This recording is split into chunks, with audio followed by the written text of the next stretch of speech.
ओम गुरुर्ब्रह्मा गुरुर्विष्णु गुरुर्देवो महेश्वरः गुरुर्साक्षात् परब्रह्म तस्मै श्री गुरवे नमः। अखंडमंडलाकारं व्याप्तं येन चराचरं तत्पदं दर्शितं येन तस्मै श्री गुरवे नमः।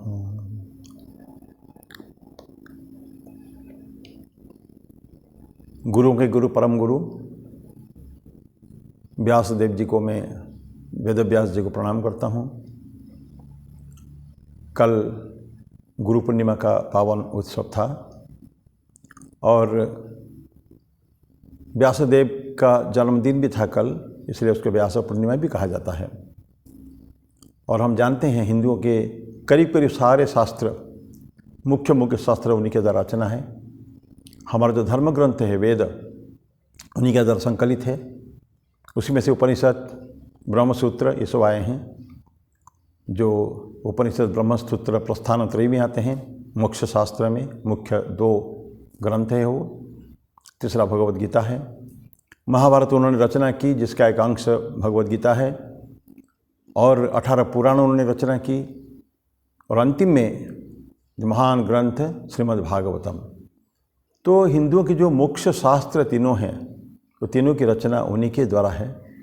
प्लस सबसे जो महान ग्रंथ माना जाता है भागवत, ये भी उन्हीं का ही है।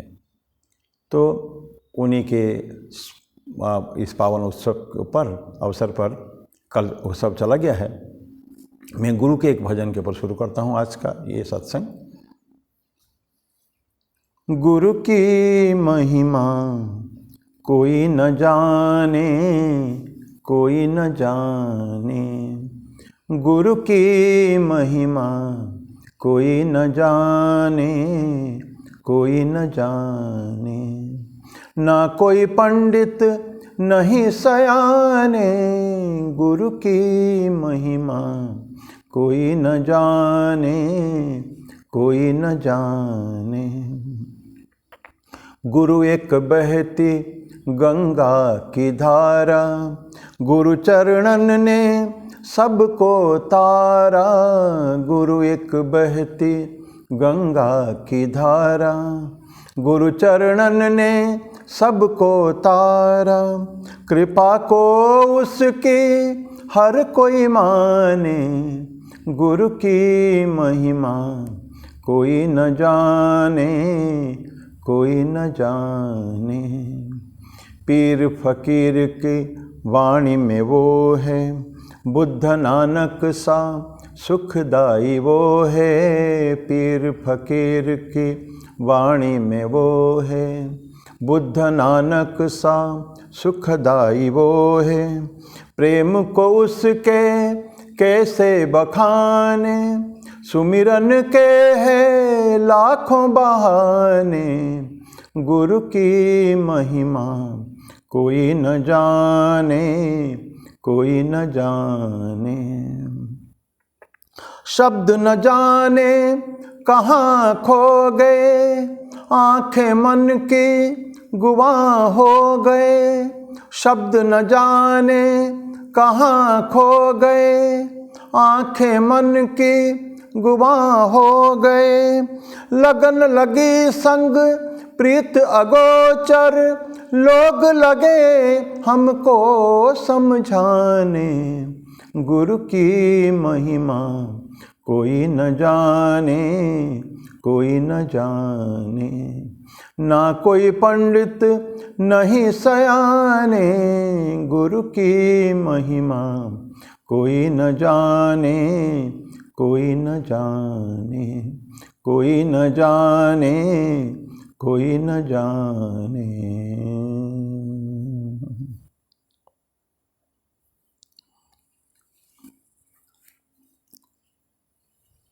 गुरु एक महान तत्व है, समझना उसको मुश्किल है, असंभव है, क्योंकि गुरु कोई मनुष्य तो नहीं होते हैं ना। भगवान श्री राम कृष्णदेव कहते हैं कि सच्चिदानंद ही गुरु है। गुरु को मनुष्य रूप में नहीं देखना चाहिए, सिर्फ एक रिप्रेजेंटेटिव है ईश्वर के, ब्रह्म स्वरूप के, और ब्रह्म स्वरूप ही है गुरु खुद ही, और एक मनुष्य बनकर हमारे सामने आए हैं हमारा मार्गदर्शन करने के लिए। ईश्वर ने जो कार्य करते हैं किसी न किसी को निमित्त बनाते हैं। भगवद गीता में भगवान कहते हैं निमित्त मात्रम भव सव्यसाचिन, तुम निमित्त बनो, मैं सारे काम कर चुका हूँ।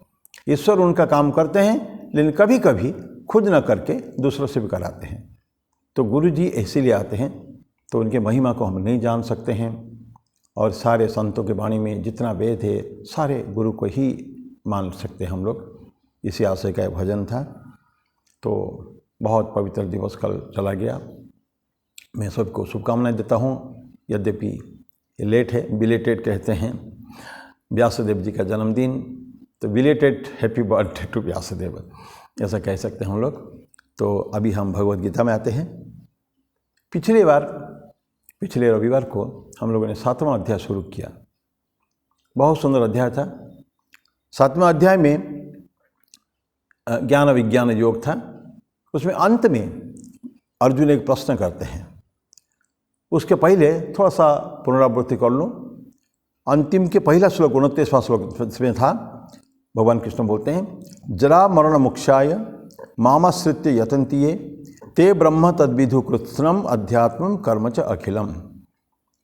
जरा और मरण के मुख से मुक्ति पाने के लिए मेरा आश्रय लेकर मामाश्रित्य यतन्ति ये, जो प्रयास करते हैं मुक्ति के लिए। किससे? जरा और मरण से।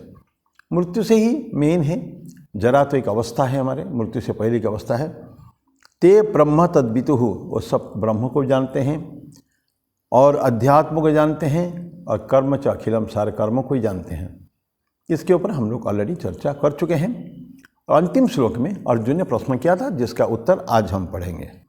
वो प्रश्न क्या था? साधि भूतादि दैवम मां साधि यज्ञम च ये विदुः प्रयाण काले पिच माम ते विदुर युक्त चेतसः। साधि भूतादि दैवम मां, स अधिभूत, अधिदैव और अधियज्ञ, 3 प्रश्न है। ये भगवान बोलते हैं, अर्जुन प्रश्न नहीं किया, भगवान बोलते हैं ये जो जानता है, ये विदुः, जो जानते हैं, प्रयाण काले पिच माम, ये ते विदुर युक्त चेतसः। अगर अंत समय में भी वो इस बात को स्मरण करें और मुझको स्मरण करें, तो वो हमारे साथ युक्त हो जाएंगे, चेतना के साथ, चेतसः। ये भगवान कृष्ण ने बोल दिया था। अब 8वां अध्याय शुरू होता है, अक्षर ब्रह्म योग तथा यथा अथ 8वां अध्याय अर्जुन वाचम। और अर्जुन 2 प्रश्न करता है। 2 श्लोक में ये प्रश्न है, 7 क्वेश्चन टोटल है। क्या उसको पढ़ लेते हैं पहले। किम तद ब्रह्म किम अध्यात्मम किम कर्म पुरुषोत्तम अधिभूतम च किम प्रोक्तम अधिदैवम किमुच्यते। किम तद ब्रह्म, वो ब्रह्म क्या है। किम अध्यात्मम, अध्यात्म क्या है। किम कर्म पुरुषोत्तम, कर्म भी क्या है। और अधिभूतम च किम प्रोक्तम, क्योंकि भगवान कृष्ण ने अधिभूत, अधिदैव और अधियज्ञ, ये तीनों का इंट्रोड्यूस किया था, शब्द 3। तो अधिभूतम क्या है, और अधियज्ञ क्या है, अधिदैव क्या है, ये पूछता है। किम तद ब्रह्म किम अध्यात्मम, ब्रह्म क्या है, अध्यात्म क्या है, कर्म क्या है, अधिभूतम क्या है, और अधिदैव क्या है। ये पहला श्लोक है। और सेकंड श्लोक में अधियज्ञ कथम कोत्र देहस्मिन् मधुसूदन प्रयाण काले च कथम ज्ञेयोसि नियतात्मभिः। अधियज्ञ क्या है, अधियज्ञ कथम कोत्र देहस्मिन् मधुसूदन, इस शरीर में देहे हे मधुसूदन, अधियज्ञ क्या है। और अंतिम क्वेश्चन है प्रयाण काले च कथम ज्ञेयोसि नियतात्मभिः। प्रयाण काले, अंत समय में भी, जो भगवान कृष्ण बोले हैं प्रयाण काले पिचमाम ते विदुर युक्त चेतसः। तो अर्जुन पूछता है अंत लास्ट क्वेश्चन, प्रयाण काले च कथम ज्ञेयोसि, क्या और कैसे जानेंगे हम ज्ञेयोसि नियतात्मभिः। नियतात्मभिः जो प्रयास करते हैं, प्रयास कर लगातार कोशिश में हैं, कभी उन्होंने नागा नहीं की, कभी भी एब्सेंस नहीं हुए, लगातार वो प्रयास, उनका साधना जारी है। ये प्रश्न था। इसके ऊपर चर्चा नहीं करके सीधा भगवान क्या उत्तर देते हैं उसके ऊपर जाते हैं। वर्ष नंबर 3। अक्षरं ब्रह्म परमं स्वभावोऽध्यात्म उच्यते भूतभावोद्भवकरो विसर्गः कर्मसंगितः अधिभूतं क्षरो भावः पुरुषश्चाधिदैवतम् अधियज्ञो हमेवात्र देहे देहभृताम्बर अंतकाले च मामेव स्मरन् मुक्त्वा कलेवरं यः प्रयाति समद्भावं याति नास्त्यत्र संशयः यं यं वापि स्मरन् भावं त्यजत्यन्ते कलेवरं तं तं एव एति कौन्तेय सदा तद्भाव भावितः। ये 4 मैंने पढ़ा। अभी 3rd वर्स के ऊपर थोड़ा चर्चा करते हैं। बोलते हैं अक्षरम ब्रह्म परमम स्वभाव अध्यात्म उच्यते। अक्षर ब्रह्म, अक्षर ब्रह्म परमम, ये ब्रह्म क्या है? पहले अर्जुन पूछा था किम तद ब्रह्म। ये बोलते हैं कि अक्षर ब्रह्म परमम, अक्षर जो है उसकी थोड़ी चर्चा उसके ऊपर आगे करेंगे। ब्रह्म परमम, परम श्रेष्ठ, परम श्रेष्ठतम जिसको कहते हैं परम है वो। और जो क्षर भाव, अक्षर अक्षर नहीं होता, उसका कोई एक्सपेंडिचर नहीं होता है, जैसे है वैसे रहेगा, परमानेंट, शाश्वत, नित्य। ये भाव भगवान के लिए नित्य, अज, नित्य, शाश्वत, पुराण, विभिन्न प्रकार के शब्द हम आगे भी और उसके संस्पर्श में आएंगे। तो कहते हैं अक्षरम ब्रह्म परमम स्वभाव अध्यात्म उच्यते। अध्यात्म क्या है? अर्जुन ने पूछा था किंग ब्रह्म किम अध्यात्म। अध्यात्म बोलते हैं कि स्वभाव है। और भूत भाव उद्भव कर विसर्ग कर्म संगीत। तो भूत भाव भवत कर, भूत भाव उद्भव करो, ये सो जो है ये कर्म सारे इसको बोलते हैं कि कर्म है। ये सो कर्म जो है प्राणियों के, जीवों के संबंधित जितने जो है ये सब उद्भव उनका जन्म मृत्यु के संबंध में जितना है ये सब कर्म संगीत है। अक्षरम ब्रह्म परमम 3rd चैप्टर का 3rd श्लोक का एब्सोल्यूट रियलिटी होता है ना, हम लोग पढ़े हैं। जो जीवात्मन परमात्मन के बारे में पहले थोड़ा सा हम लोग चर्चा की है, कई चर्चा की है। परमात्मन जो फाइनल अथॉरिटी जो है, एब्सोल्यूट अथॉरिटी है, जिसका कोई नाश नहीं है, अविनाशी, अविकारी, निर्विकार। इसका एडजेक्टिव्स बहुत है ईश्वर के लिए, ब्रह्म के लिए। परमात्मा भी बोलते हैं, परब्रह्मन भी बोलते हैं। ये सब भावनाएं जो है उसको बोलते हैं ब्रह्म है। ये एब्सोल्यूट रियलिटी, और ये सेंस मन और वाणी के पर है। वो मन और वाणी वहाँ तक नहीं पहुँच सकते हैं। वो उपनिषद में आता है यत्र वाच निवर्तन्ते अप्राप्य मनसा सह। वाचो, हमारे वाक्य उनकी कल्पना नहीं कर सकती है, वर्णन नहीं कर सकता है। तो सेंसेस और उसका स्पेस टाइम इसके ऊपर भी है। टाइम स्पेस क्या? टाइम समय, समय स्थान काल पात्र बोलते हैं। स्थान काल पात्र या कॉजेशन कारण, टाइम समय और स्पेस उसका स्थान है। तो स्थान काल पात्र और कारण, कार्य कारण से अतीत है वो। क्योंकि ये सब जितने टाइम स्पेस जो होते हैं इससे अफेक्टेड होती है प्रकृति। जो क्षर है, जो अक्षर नहीं है, वो अफेक्टेड है। क्योंकि ये उनका क्रिएशन का, क्रिएटर का क्रिएशन है। ये सृष्टा ऊपर है और ये है सृष्टि। तो सृष्टि जो है उनसे इन्फीरियर है और ये मृत्युमुख भी है। कहते हैं ना कि हम लोग जानते हैं ना कि जो जन्म होते हैं, अवतार जो आते हैं, अवतरण होते हैं उनके ईश्वर के, ईश्वर खुद ही आते हैं। लेकिन किस रूप में आते हैं? मनुष्य के रूप में आते हैं। 10 अवतार में है, प्राणियों के रूप में भी आए हैं। मीना, कच्छप, ये सब अवतार प्राणियों के रूप में, कोई भी जीव के रूप में आते हैं और उसकी क्रिया समाप्त करके, कार्य समाप्त करके पुनः अपने स्वधाम में वापस चले जाते हैं। तो लेकिन वो इसके अंदर ब्रह्म जो है ये टाइम स्पेस कॉजेशन में नहीं आएगा ये, क्योंकि कैरेक्टरिस्टिक से वो किसका है? वो अपने प्रकृति के है। वो सारे जो ये जो डेफिनेशन से परिभाषाएं हैं ये सब प्रकृति के लिए लागू होती है और ये ब्रह्म के लिए लागू नहीं होती है। बोलते हैं उनको सेंस, मैंने बोला था अभी, ये मन वाणी यह तो वाच निवर्तन्ते अप्राप्य मनसा सह। मन के साथ उस ब्रह्म को प्राप्त न करके वाच निवर्तन्ते, वापिस आ जाते हैं। वाक्य रामकृष्ण देव कहते हैं, ईश्वर चंद्र विद्यासागर को। चर्चा हुई होगी जरूर, कभी इतने दिन से हम लोग सत्संग कर रहे हैं, कई बार चर्चा हुई होगी, रिपीटिशन। ईश्वर चंद्र विद्यासागर ठाकुर बोलते हैं कि कोई चीज़, सभी चीज़ संसार के झूठे हो गए हैं, सिर्फ ब्रह्म झूठा नहीं हुआ। क्या मतलब है? बोलते हैं कि जिसको हम होंठों से हमने उच्चारण किया है, होंठ मतलब हमारे मुख में है वो, और वो झूठा हो गया। खाते पीते उच्चारण करते जो कुछ बोलते हैं सब कुछ झूठा है, क्योंकि होंठों से आया है वो। लेकिन ब्रह्म को होंठों से, अपने बातों से, वाणी से कोई उसके कल्पना कर सकते हैं शायद, लेकिन उसका वर्णन नहीं कर सकते हैं। कल्पना भी करना मुश्किल है, क्योंकि कल्पना हम वही कर सकते हैं जो हमारे बस में है। एक इंसान की कल्पना कर सकता है, एक भैंस का कल्पना कर सकता है। तो स्वामी जी बोलते हैं, स्वामी विवेकानंद बोलते हैं कि भैंस भी अगर ईश्वर की कल्पना करेगा, एक बहुत बड़ा भैंस के रूप में देखेगा, विशाल काय, बहुत सारे उनके क्वालिटीज़ है, ये देखेगा।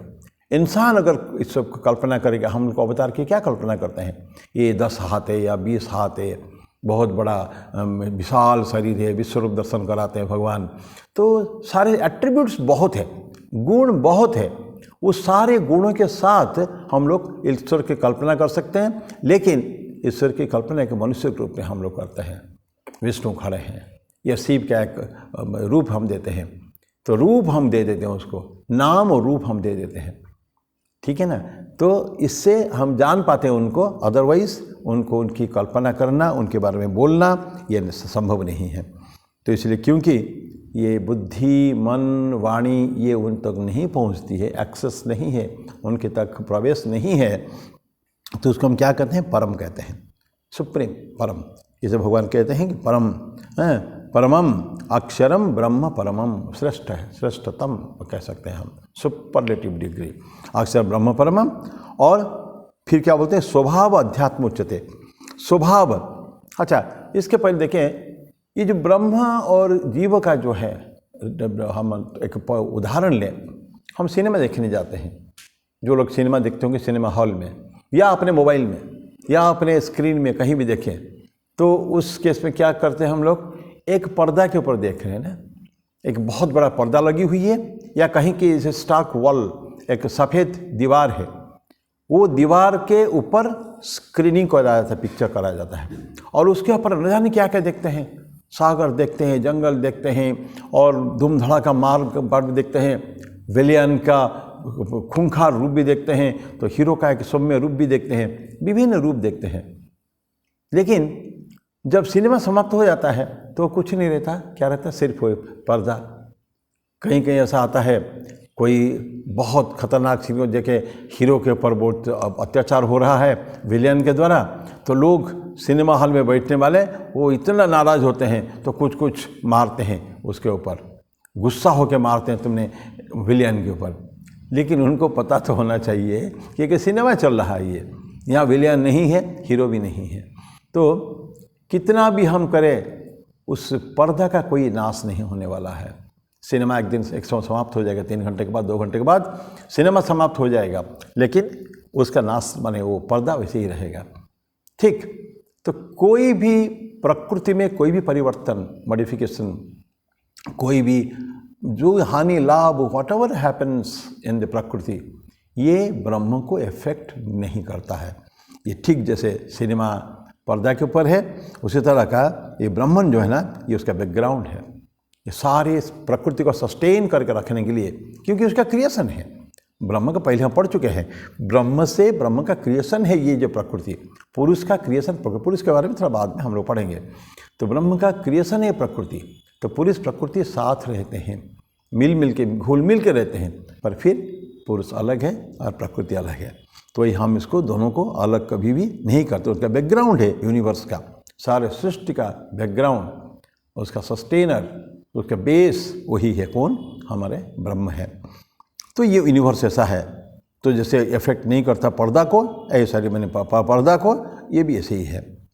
एक बीइंग और बिकमिंग, 2 शब्द। जैसे बीइंग क्या होता है, जो है ऑलरेडी, और बिकमिंग वो कन्वर्ट होता है। तो अगर पुरुष को हम लोग या ब्रह्म को बीइंग मानेंगे, BEING बीइंग, इंग्लिश में 2 शब्द है, उसके हिंदी में मैं ट्रांसलेट नहीं कर पा रहा हूँ, जो सृष्टा और सृष्टि हम ऐसे कह सकते हैं। तो बीइंग से बिकमिंग होना है, तो ये जो प्रोसेस है, जिससे नेचुरल प्रोसेस और यूनिवर्स जो आता है इसी प्रोसेस के थ्रू आता है, लेकिन फिर भी उस ब्रह्म में कोई नाश नहीं, हानि नहीं होती, कोई नाश नहीं होता, क्षर नहीं होता, इसलिए उसको क्या कहते हैं हम लोग? अक्षर। तो भगवान कृष्ण क्या बोलते हैं? अक्षरम ब्रह्म परमम। फिर बोलते हैं कि स्वभाव। स्वभाव क्या होता है? जो मेरी हमारा एक इंट्रिंसिक एक प्रॉपर्टी होती है, प्रत्येक इंसान का एक प्रकृति होती है। लाइट का एक प्रकृति होती है, जल का एक प्रकृति होती है, ये है। तो सूर्य का स्वभाव क्या है? एक दो छोटा छोटा उदाहरण लें। सूर्य का स्वभाव क्या है? लाइट देना, आलोक देना, उनका जो रेज, रोशनी देना, और जिसके सहारे पूरी सृष्टि हमारे जो हमारा सूर्य तो हमारा है मेन। तो सूर्य हमारे जो सौरमंडल में, तो सूर्य द्वारा सारे जो ग्रह है, ये सारे ग्रह को, प्रत्येक जीव जंतु प्राणी जो भी है, everything is sustained by this sunlight. तो सूर्य का स्वभाव है देने का है। जल का स्वभाव है शीतलता। ठाकुर बोलते हैं ना, जल का स्वभाव शीतल। अग्नि का स्वभाव क्या है? दैहिक शक्ति, उसका गर्माहट, जलाने का है स्वभाव है। ठाकुर बोलते हैं ये दोनों का हम अलग नहीं कर सकते हैं। जल को सोचते ही उनके शीतलता की सोच हमारे मन में आएगा ही, अग्नि को सोचते ही उसका दैहिक शक्ति का सोच मन में आएगा ही। तो दैहिक शक्ति को छोड़कर हम अग्नि का कल्पना नहीं कर सकते हैं, और शीतलता को छोड़कर जल की कल्पना भी हम लोग नहीं कर सकते। ठीक उसी तरह का है ये सूर्य और उसका जो स्वभाव। और तो ब्रह्म का स्वभाव क्या है? फिर ये सब छोटे छोटे उदाहरण के बाद हम देखें ब्रह्म का स्वभाव क्या है। ब्रह्मा स्वभाव है, ये तो है अकेला, है परमात्मन। तो मल्टीट्यूड जो डायमेंशंस जो है, तो वो हमारे उनके जीवात्मन है। जीव जो भी है, संज्ञान ज्ञान शक्ति जिसमें भी है, जीवन शक्ति जिसमें है, वो सारे जीवात्मन है। ईश्वर परमात्मन के एक एक अंश है जीवात्मन। जैसे सूर्य किरण देती है चारों तरफ थ्रू आउट, तो उसका एक छोटा सा किरण केवल है। वो अगर सोर्स है, और लाइट का सोर्स है, उत्स है वो, है। तो वहाँ से स्रोत, वहाँ से जो लाइट आते हैं वो चारों तरफ बिखरे हुए हैं। तो जितना जीव जगत है सब इन्हीं के ही शक्ति से होता है। तो वहाँ मल्टीट्यूड फॉर्म्स में जब ब्रह्मन जब प्रकाशित होता है, तो उसको कहते हैं हम लोग क्या है कि ये स्वभाव है। ये तो अपने एक नेचर होता है हर चीज़ का, वो स्वभाव है। तो क्या पूछा था? किम अक्षरम ब्रह्म परमम स्वभाव अध्यात्म उच्यते। तो अध्यात्म क्या है? Assumption of the rule of जीवात्मन। जो जीवात्मन है, जीवात्मन परमात्मा में आया है, परमात्मन का स्वभाव ही जीवात्मन को दिखाना, तो यही अध्यात्म है। कर्म बोलते हैं, कर्म क्या है? तो ये जो बिकमिंग, बीइंग एंड बिकमिंग के बात किया है, तो बीइंग से बिकमिंग होना, सृष्टा से सृष्टि होना, सृष्टि का क्रिएशन होना, सृष्टि होना, इसको हम कहते हैं कर्म कहते हैं। तो एक्शन वो ऐसा एक कर्म है, तो जो क्या करता है वो, तो इमीडिएट, तो मनुष्य जो है, ब्रह्म से जो सारी सृष्टियाँ हुई है, वो है मनुष्य का जो सबसे बहुत सुंदर लिया जाता है उदाहरण, कि मनुष्य का जो जन्म एवं उसका स्लोली धीरे धीरे उसका जो ग्रोथ होता है, ग्रोथ एंड डेवलपमेंट। छोटा सा बच्चा पैदा होता है आज, वो धीरे धीरे बढ़ के एक महान व्यक्ति बनता है। क्या बनता है अलग बात है, वो नेगेटिव की तरफ जाता है कि पॉजिटिव तरफ जाता है, ये तो हम पता नहीं, माने ये अलग बात है। ये हमारे परिवेश के ऊपर डिपेंड करेगा, हमारे पूर्व जन्म के संस्कार के ऊपर डिपेंड करेगा, बहुत सारी चीज़ें हैं। तो ये उनका जन्म होना, उसके एग्जिस्टेंस और उसका जो प्रोग्रेस इन लाइफ, उसको बोलते हैं, इसको भी कर्म बोलते हैं। ये कर्म का बहुत सुंदर डेफिनेशन है। ये पर्टिकुलर सेंस में यहाँ भगवान यूज़ करते हैं कि जीवों की सृष्टि, जीवों का जो है ना, उसका क्रिएशन, प्रिजर्वेशन एंड डिस्ट्रक्शन, उनका सृष्टि, स्थिति और प्रलय। प्रलय अंत में हो जाता है। तो जो सृष्टि हुई और धीरे धीरे बढ़ता है, इंसान का ग्रोथ हम लोग पढ़े थे ना, 6 स्टेजेस में पढ़े थे, हैं। तो उस स्टेजेस में ग्रो करके तो उनका जो महानता की जो पराकाष्ठा को पहुंचता है, ये सारे को कर्म कहते हैं। ऑल दिस प्रोसेस, बीइंग से बिकमिंग होना एंड उसके ग्रोथ एंड डेवलपमेंट होना, इसको हम लोग क्या कहते हैं? कर्म कहते हैं। तो जहाँ भी कर्म, पूर्व मीमांसा हमारे एक षड दर्शन में है पूर्व मीमांसा। वो पूर्व मीमांसा क्या है? वो 6 सिस्टम होता है, न्याय, वैशेषिक, योग, सांख्य, पूर्व मीमांसा, उत्तर मीमांसा। तो उसमें उत्तर मीमांसा होता है जो उपनिषद वगैरह आते हैं उसमें आते हैं। तो पूर्व मीमांसा का क्या कहना है कि ये जो कर्म ही मुख्य है, बोलते हैं कि फर्स्ट मतलब कर्म is the only all powerful agency, बोलते हैं कि सारे उनका सृष्टि कर्म को मुख्य मानते हैं। वो किसके लिए है? ओरिजिनल ग्रोथ एंड प्रॉस्पेरिटी, मनुष्य का, जैसे मैंने अभी बताया है कर्म तो वही है, लेकिन पूर्व मीमांसकों का कहना है कि मुख्य कर्म का मुख्य बात यही है कि मनुष्य का जो ग्रोथ एंड डेवलपमेंट यही ही कर्म है। ये सब इसको कर्म ही बोलते हैं। तो भगवान कृष्ण ने तीसरा में क्या हुआ कि ये कर्म से भूत भाव उद्भव करो। भूत भाव का भूतों को, प्राणियों का जो उद्भव सृष्टि करता है और जो कर्म होते हैं इसको ही कर्म कहा गया है। भूत भाव उद्भवत करो विसर्ग कर्म संगीतः, ये तीसरा श्लोक था। चौथा श्लोक, अधिभूतम क्षरो भाव पुरुषश्च अधिदैवतम अधियज्ञो हमेवात्र देहे देह भृताम बरह। अधिभूतम क्षरो भाव, तो पहले अक्षर बोल दिया था ब्रह्म परम, आदि बोलते हैं अधिभूतम क्षरो भाव, अक्षर है वो। और पुरुषश्च अधिदैवतम, पुरुष उसके कंसेप्ट में आएंगे। पुरुष प्रकृति की चर्चा कर रहे हैं, पहले थोड़ी चर्चा हुई है, आज फिर करेंगे, थोड़ी सी संक्षेप में इसको कर रहे हैं हम लोग। तो पुरुषश्च अधिदैवतम और अधियज्ञ अहम एव अत्र देहे देह भृतांबर। अधिवतम कौन है? अहम, मैं हूँ अधियज्ञ।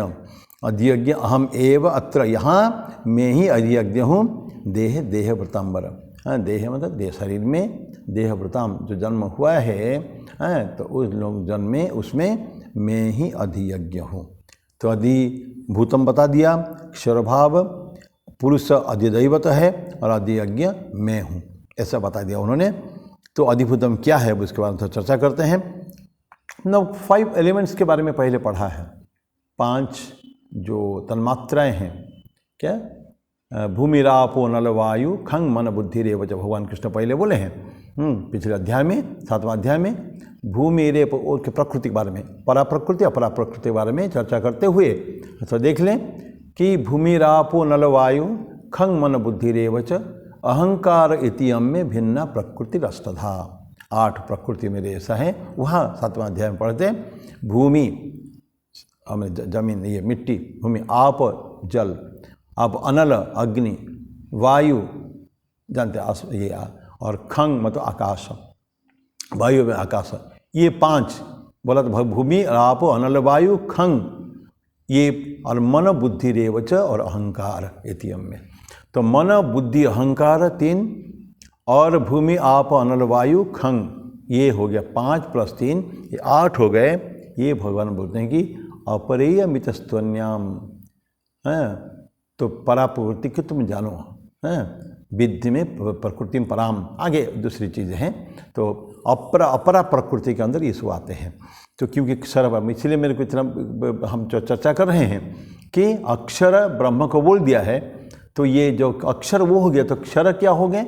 ऑलरेडी हम लोग बात कर चुके हैं। ये जो सृष्टि है, ये सारे तन्मात्राएँ हैं, ये सब अक्षर भाव में आएगा। तो ये जो 5 एलिमेंट्स हो गया, ये भूमि आप अनल वायु और खंग, ये आकाश, ये सब हम डिटेल में चर्चा 7वां अध्याय में कर चुके हैं। ये कंट्रास्ट जैसे फिर बोलते हैं, अक्षरम जो ब्रह्म था ये अक्षर भाव है, पेरिसेबल है, वो क्या नष्ट होता है ना। तो इसका फिजिकल स्ट्रक्चर जो ये क्या नाम है, पुरुष का तो कोई स्ट्रक्चर नहीं है ना, पुरुष तो दिखता ही नहीं हमारे को, तो लेकिन प्रकृति के साथ घुल मिल रहा है। पुरुष प्रकृति के साथ मिलके ही इसको क्रिएशन होते हैं। तो प्रकृति के साथ पुरुष मिला हुआ है। तो जो प्रकृति का जो मैनिफेस्टेशन, अभिव्यक्ति जो है, तो पुरुष जो प्रकृति के द्वारा जो अपने आप को अभिव्यक्त किया है, परिप्रकाशित किया है, जो हम देख रहे हैं सारा जगत में, वो सारे ये बोलते हैं कि अधिभूत में आते हैं सारे ना। ये अक्षर से जो अक्षर से अक्षर बनता है, तो उसी से आता है, रियलिटी है वो, एलिमेंट्स द्वारा बनाया गया है। और एलिमेंट्स जो है ये सब जो प्रकृति, ये इनसेंसेट मतलब ये उनकी ज्ञान चेतन शक्ति नहीं है, अचेतन अवस्था, चेतन शक्ति विहीन है वो। लेकिन सेंसेंट के साथ मिलने से उनके हम लोग के इम्पोर्टेंस, डिस्टिंक्टिवनेस जो है, ये है हमारे मनुष्य है, ये पशु है, ये गाय है, घोड़ा है, गधा है, विभिन्न प्रकार के नाम, विभिन्न प्रकार के उसका जो भावनाएं, उनके जो कर्म, एक्टिविटीज़, ये सब इसी से आता है। किससे?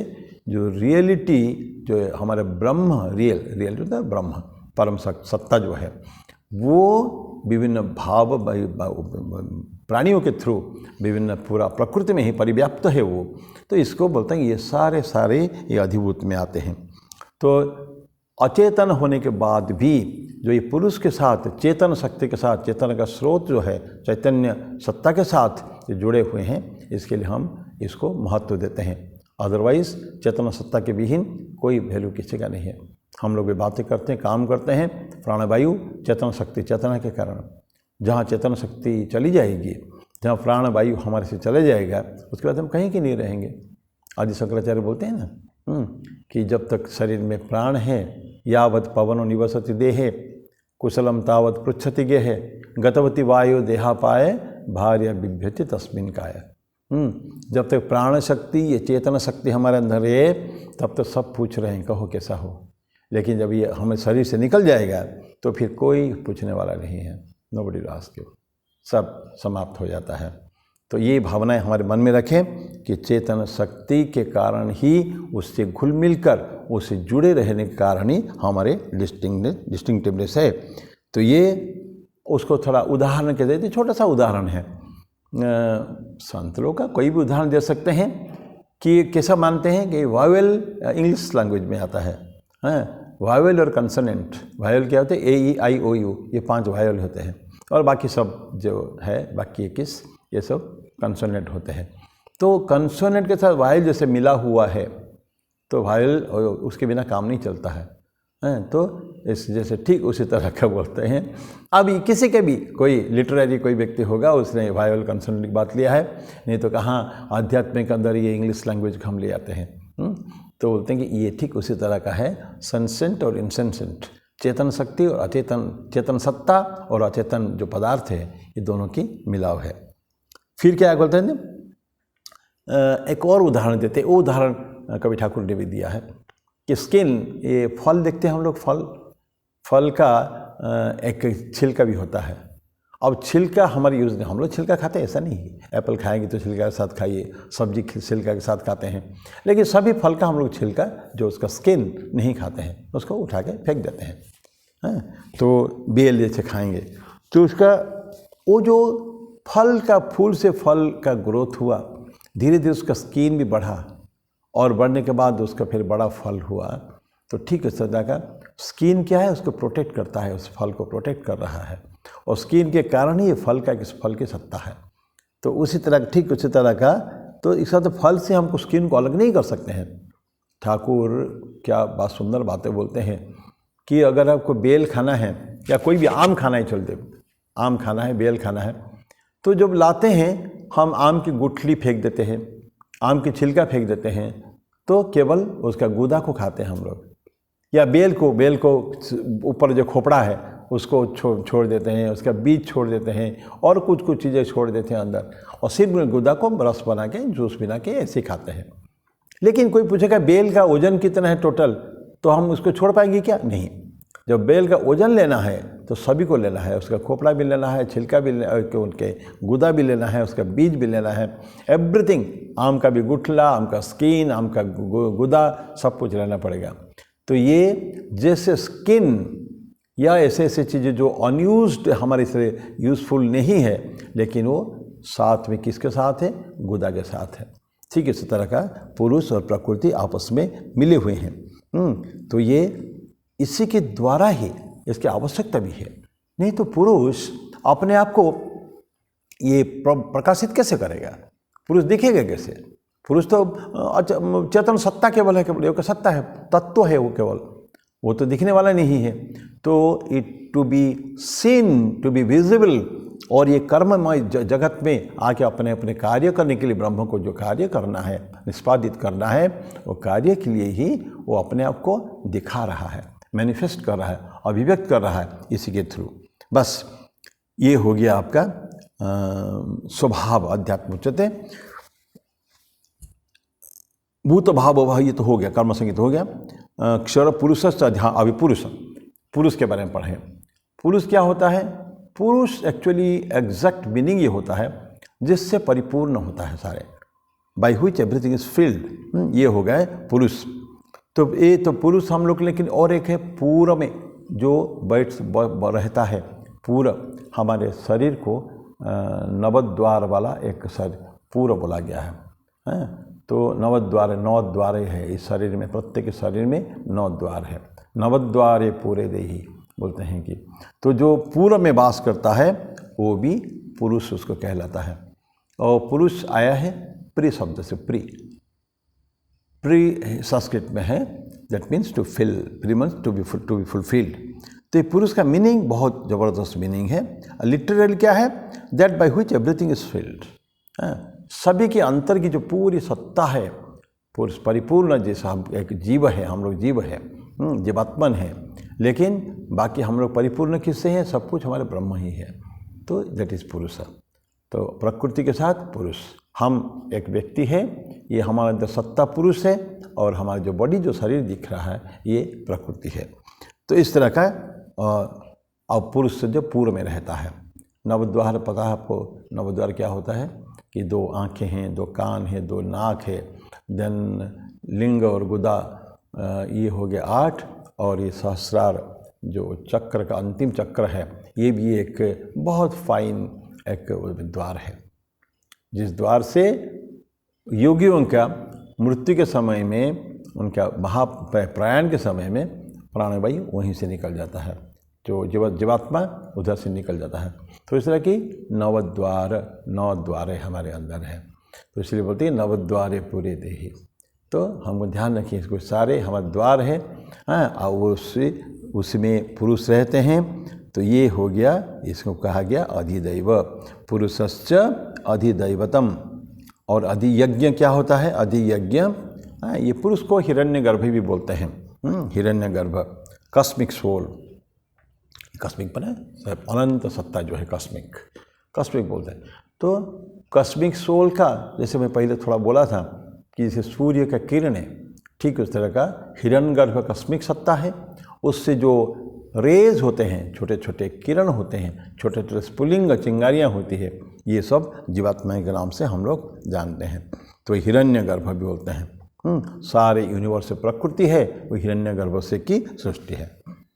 अभी यज्ञ के बारे में बोला गया, बोलते हैं कि अधियज्ञो हमें वात्र, अहम वात्र देह प्रतांबर अधियज्ञ। यज्ञ का दूसरा नाम विष्णु को यज्ञ कहते हैं। उसका आइडेंटिफाई यज्ञ के साथ विष्णु का, यज्ञ ही विष्णु है, विष्णु ही यज्ञ है, ऐसा मानते हैं। और यज्ञ का तो हम इसको इसलिए भगवान को खुद ही बोलते हैं कि क्योंकि मैं यज्ञ के साथ एकाकार हूँ, इसलिए ईश्वर का नाम हम अधियज्ञ में, जैसे भगवान कृष्ण खुद बोलते हैं अधियज्ञ अहम एवात्र। और डिविनिटी, दिव्यता, दिव्यत्व या देवत्व वहाँ देखने को मिलता है जहाँ some sacrifice is going on. Sacrifice, त्याग, सेल्फ सेक्रीफाइस कर सकते हैं, आत्मत्याग, आत्म बलिदान तो अंतिम है, लेकिन अपने आप को पूर्ण रूपेण नियोजित कर देना, न्यौछावर कर देना ईश्वर के सामने। तो ये भावनाएं मन में है कि सब कुछ समर्पित कर देने का है।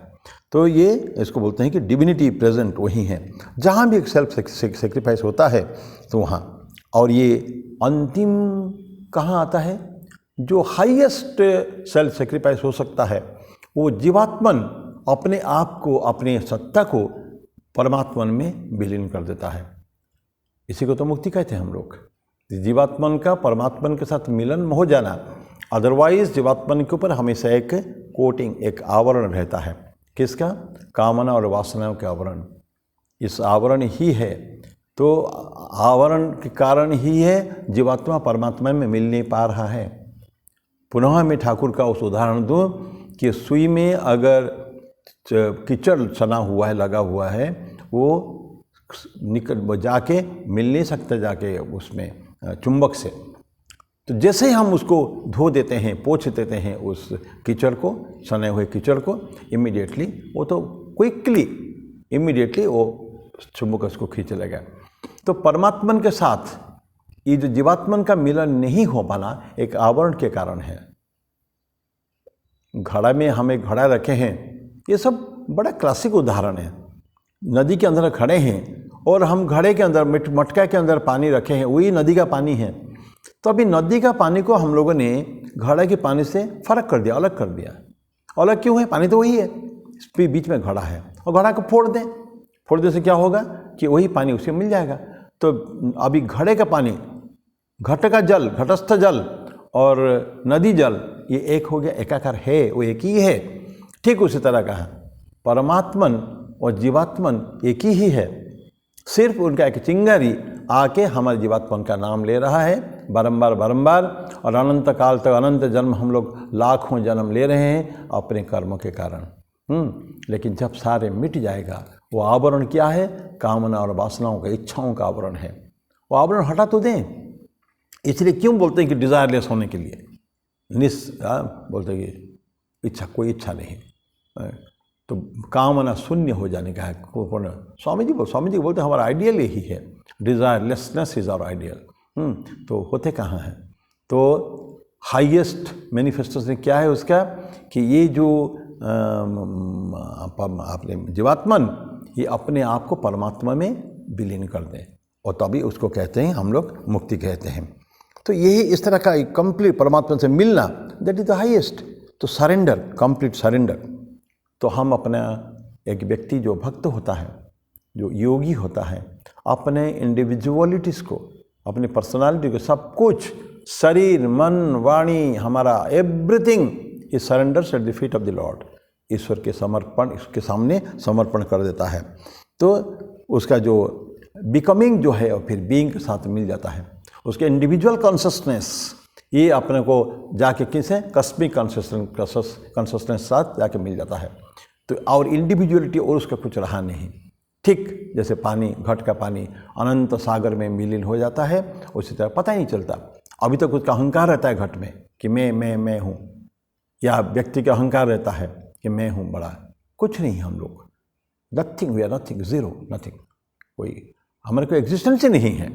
हम कितना भी अपना अहंकार दिखा दें, लेकिन अच्छा यही है कि जो योगी क्या देखता है, नहीं मेरा तो कुछ है ही नहीं, सभी तो उन्हीं का क्रिएशन है, तो मैं पूर्ण रूपेण उनके सामने समर्पित कर दो।